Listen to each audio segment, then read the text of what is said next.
Dear students, Durga tutorial के online classes में आपका स्वागत है। आज हम आपको पढ़ाने जा रहे हैं 12th क्लास का हिंदी चैप्टर 11, जिसका शीर्षक है हंसते हुए मेरा अकेलापन। तो आइए सबसे पहले हम आपका परिचय इस पाठ के लेखक से कराते हैं, जिनका नाम आपके किताब में तो नहीं दिया है, लेकिन हम बताते हैं। उनका नाम था भरत श्रीवास्तव, जिनको हिंदी साहित्य में मलयज के नाम से जाना जाता है। हिंदी के ये प्रतिष्ठित कवि, लेखक और आलोचक थे। मलयज का रामचंद्र शुक्ल की आलोचना दृष्टि को पुनर्व्याख्यात करने में महत्वपूर्ण योगदान है, जिसके कारण हिंदी आलोचना जगत में वे विशेष उल्लेखनीय माने जाते हैं। उन्होंने हिंदी साहित्य में नेहरू युग के बाद की रचना धर्मिता और उसके परिवेश को समझने में, विश्लेषित करने में अपना महत्वपूर्ण योगदान दिया। सन 1960 के आसपास नई कविता आंदोलन के दौर में मलयज का उदय एक कवि के रूप में हुआ था। आरंभ में भाषा, रचना शैली और संवेदना के तल पर वे नई कविता के प्रवर्ती रूपों के प्रभाव में थे, किंतु आगे के सामाजिक राजनीतिक विकास के साथ आए साहित्यिक यथार्थ संबंधी परिवर्तनों के बीच एक ओर वे अपनी कविता में रचना दर रचना अनेक महत्वपूर्ण बदलावों से गुजरते रहे, तो दूसरी ओर उनकी आलोचना का विकास हुआ, जो हिंदी में 7वें-8वें दशक की उपलब्धि कही जा सकती है। तो आइए अब परीक्षा के दृष्टिकोण से कुछ महत्वपूर्ण बिंदुओं की बात करते हैं। इनका जन्म 1935 ईस्वी में हुआ था। इनकी मृत्यु 26 अप्रैल 1982 ईस्वी को हुई थी। इनका जन्म स्थान है महुई, आजमगढ़, ये जिला है उत्तर प्रदेश का। माता का नाम प्रभावती देवी था।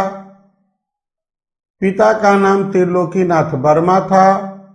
शिक्षा इनकी एमए अंग्रेजी भाषा में इलाहाबाद विश्वविद्यालय उत्तर प्रदेश से हुई। इनके साथ एक विशेष त्रासदी जुड़ी हुई है, जिसकी चर्चा मैं करता हूँ। छात्र जीवन में क्षय रोग से ये ग्रसित हुए। क्षय रोग, जिसको आप लोग टीबी यानी ट्यूबरकुलोसिस के नाम से जानते हैं। ऑपरेशन में एक फेफड़ा काट कर निकालना पड़ा।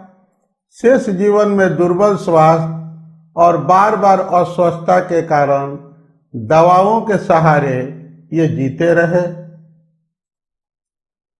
इनका अगर स्वभाव देखें तो ये अंतर्मुखी, प्रायः अवसादग्रस्त, किंतु कठिन, जिजीविषा धर्मी, गंभीर, एकांत प्रिय और मितभाषी थे। शमशेर बहादुर सिंह, विजय देव नारायण शाही और परिमल संस्था इलाहाबाद से इनका विशेष संपर्क रहा। कुछ दिनों तक ये केपी कॉलेज इलाहाबाद में प्राध्यापक का काम किए। 1964 में कृषि मंत्रालय, भारत सरकार की अंग्रेजी पत्रिकाओं के संपादकीय विभाग में नौकरी किए। इनकी विशेष रुचि यानी हॉबी ड्राइंग और स्केच था। संगीत, कला प्रदर्शनी और सिनेमा में भी इनकी गहरी रुचि थी। लहर कविता का एक विशेषांक था, जिसका इन्होंने संपादन किया। शमशेर पुस्तक का सर्वेश्वर दयाल सक्सेना के साथ सह संपादक की भूमिका इन्होंने निभाई। इनकी प्रमुख कृतियां हैं। अगर कविता संग्रह की बात करें तो जख्म पर धूल, अपने होने को प्रकाशित करता हुआ। आलोचना की बात करें तो कविता से साक्षात्कार, संवाद, एकालाप, संवाद और एकालाप, रामचंद्र शुक्ल। डायरी, मलयज जी की डायरी 3 भागों में प्रकाशित है, जिसको नामवर सिंह द्वारा संपादित किया गया है। पत्र भी इन्होंने लिखे, रंग अभी गीले हैं। रमेश चंद्र शाह के नाम ये मलयज का पत्र है। सर्जनात्मक गद्य इनका है हंसते हुए मेरा अकेलापन, जो आपके पाठ का शीर्षक भी है। ध्यान दीजिएगा, अकेलापन और वो भी हंसता हुआ। तन्हाई किसी भी इंसान के लिए सुखद नहीं होती है, लेकिन ये कैसा विचित्र बात करते हैं, हंसते हुए मेरा अकेलापन, यानी कि इनकी तन्हाई भी हंसती मुस्कुराती हुई है। आगे बढ़ते हैं। आइए अब बात करते हैं पाठ सारांश की। मलयज जी के लिए डायरी लेखन उनके कर्म के साक्षी और उनके संघर्ष की वाणी है।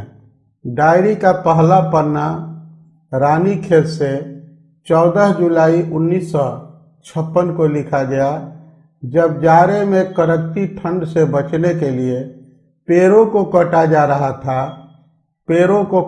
रहा था और एक प्राकृतिक छटा को नष्ट किया जा रहा था।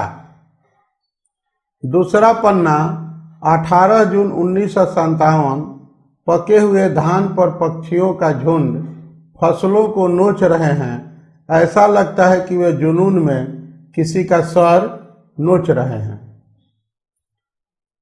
4 जुलाई 1962, जगह कौसानी। बेचैन मन किसी के पत्र की प्रतीक्षा कर रहा है, लेकिन प्रतीक्षा की बोझिल घड़ी समाप्त नहीं हो रही है। अगले दिन का है डायरी का अगला पन्ना, जहां सूचना केंद्र में एक अधेड़ उम्र के आदमी से मुलाकात भी हुई और बात भी हुई, लेकिन खाना बनाने की बेचैनी की वजह से जल्द ही विदा लेना पड़ा। शाम को घटा उमड़ी, थोड़ी बारिश हुई। नेगी साहब के यहाँ कुछ वक्त गुजरा। चाय पानी और रेडियो के गाने के साथ उद्देश्य था उनके मकान का रंगीन स्केच देना। कुछ अन्य अध्यापकों से जान पहचान हुई, जिन्होंने रोज पहाड़ पर चढ़ने और नीचे उतरने का अनुभव बताया। 8 जुलाई को प्यारी, शीतल, सुगंधित, कोमल और मीठी एहसास वाली हवा से रूबरू हुए।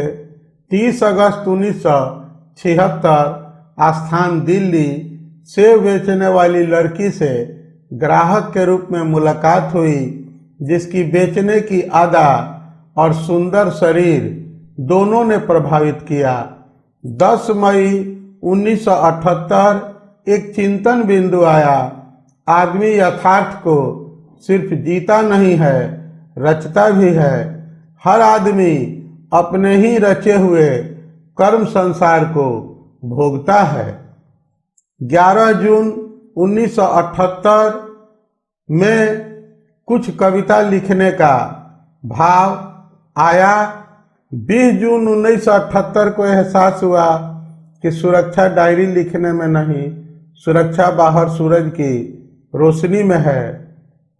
9 दिसंबर 1978 को मन में यह विचार आता है कि डायरी के शब्द सिर्फ रचना के बीज नहीं, बल्कि जिंदगी के हकीकत के दस्तावेज भी हैं। 25 जुलाई 1980 को लिखते हैं कि इनके अंदर बहुत वर्षों से एक दबा हुआ डर है और यह डर उनके मन के सुकून को छीन लेता है और तनाव में डाल देता है।